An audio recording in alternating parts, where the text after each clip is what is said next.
Vamos resolver aqui o exercício número 19 do livro do Moisés. Um caminhão-tanque cheio de água, de massa total M maiúsculo, utilizado para limpar ruas com um jato de água, trafega por uma via horizontal com a coeficiente de atrito cinético μ índice C.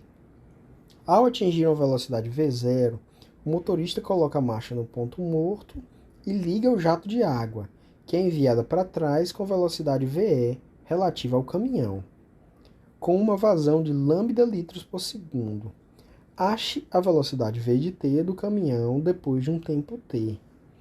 Tá, então, assim, para a gente entender bem esse exercício, a melhor coisa que a gente faz é um desenho, tá? Então, desenhei o sistema aqui de referência, XY, e coloquei aqui um caminhão andando na direção X. Podia ser uma direção qualquer, tá? Então, nos interessa a partir do instante T igual a 0.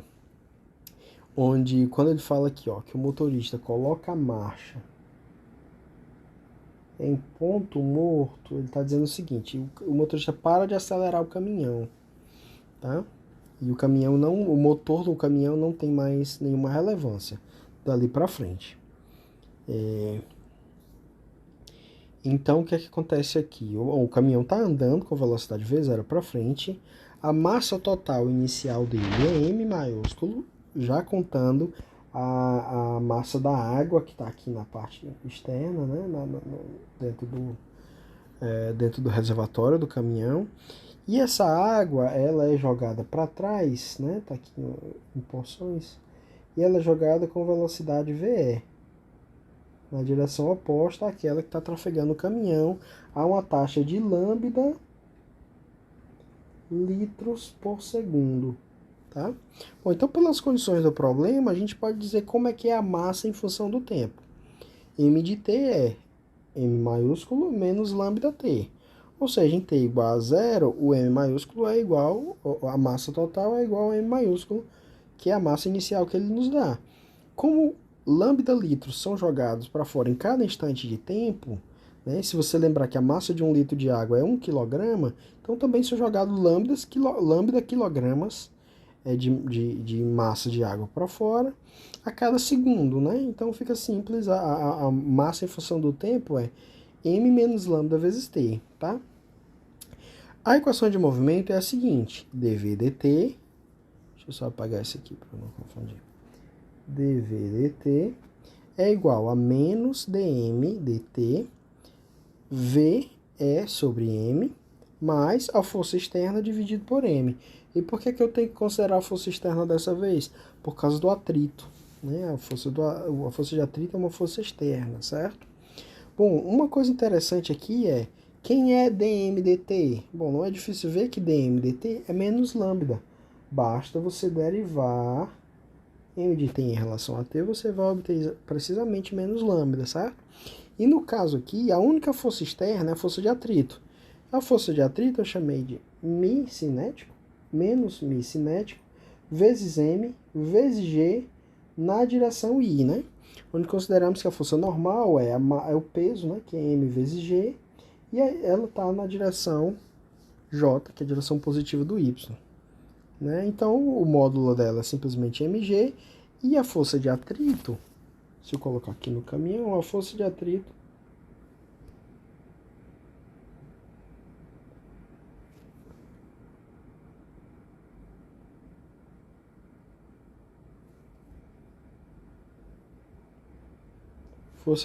cinético, ela empurra o caminhão para trás, né? Já que o motor não está mais andando, é como se o caminhão fosse deslocando com a força de atrito cinético aqui. Tá? Essa força atua no caminhão e atua para trás, porque ela tende a fazer com que o caminhão pare.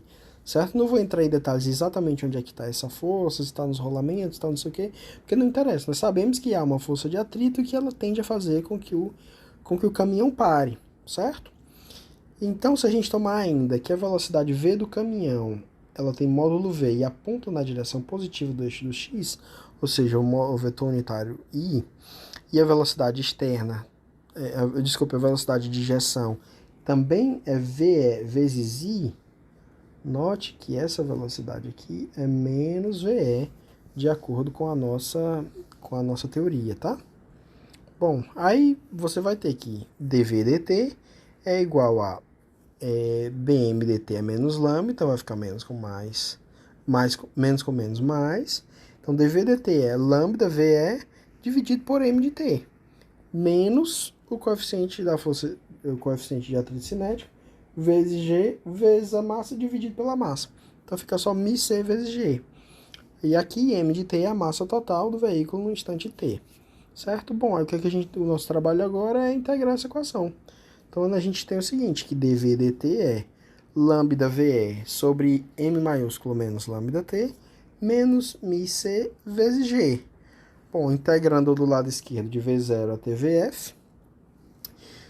Do lado direito nós vamos integrar no t. Eu fiz questão de chamar esse t aqui de t', tá? Para não confundir com esse t aqui, que é o instante final.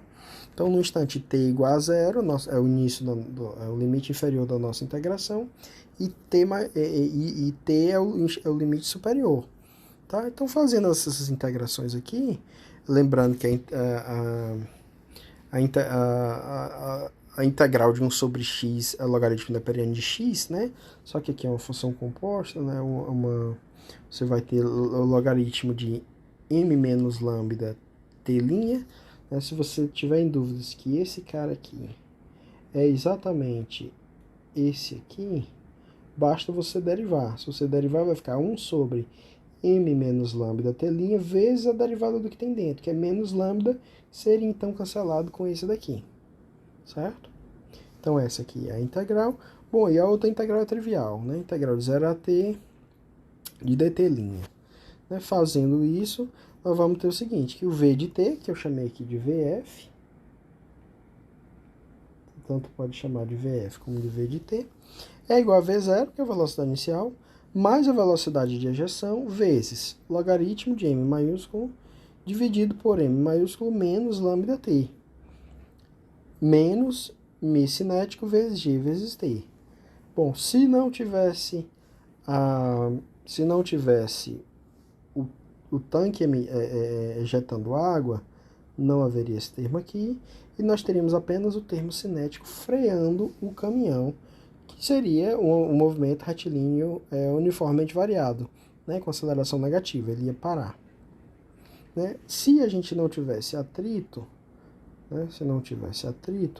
nós teríamos uma velocidade que cresce de acordo com o logaritmo da massa final menos a massa inicial. Da massa inicial sobre a massa final, que vai dar exatamente a mesma coisa do mesmo caso do foguete. Tá? Mas como nós temos as duas coisas, o resultado final vai ser esse aqui. Tá? E aqui acontece uma coisa interessante. Tem um valor final máximo que essa velocidade pode assumir. Então, qual é a velocidade máxima que o caminhão atinge? Supondo que a carga inicial de água fosse de m0 litros. Por que essa pergunta? Porque depois que o caminhão jogar e ejetar toda a água, a velocidade dele vai parar de aumentar, né? Bom, mas quando é que a velocidade dele vai parar de aumentar? A velocidade dele vai parar de aumentar quando todo o m0 foi ejetado. Ora, mas se ele joga lambda t litros para fora, se a massa inicial for m0, então ele vai ter lambda, né? Ele vai lançar água até o instante tf, onde tf é dado por lambda tf igual a m0, né?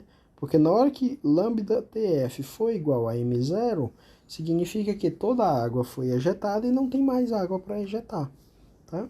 Então, sendo assim, basta você jogar dentro dessa equação. E o máximo valor que a velocidade vai assumir é v0 mais ve vezes o logaritmo de m maiúsculo sobre m maiúsculo menos o m0, tá? Menos μ cinético vezes g vezes m0 sobre lambda, tá? Aqui acontece uma coisa interessante. Se o caminhão fosse capaz de jogar para fora toda a sua massa, né? Se o m0 fosse igual a m, a gente teria uma indeterminação aqui embaixo. Né? Nós teríamos logaritmo de 1 sobre 0, que é um infinito. Tá? Ó, como isso obviamente não é possível, E também, se o seu caminhão pudesse ejetar toda a sua massa, qual seria a massa que chegaria a essa velocidade, né? Então, isso não é físico, né? O físico seria que a água cabe, e ela vai acabar quando um valor m0 for jogado, e esse aqui seria o valor máximo. Tá? A partir desse instante aqui, esse termo deixaria de existir, e o caminhão seria freado apenas pela força de atrito, né? Bom, é isso aí.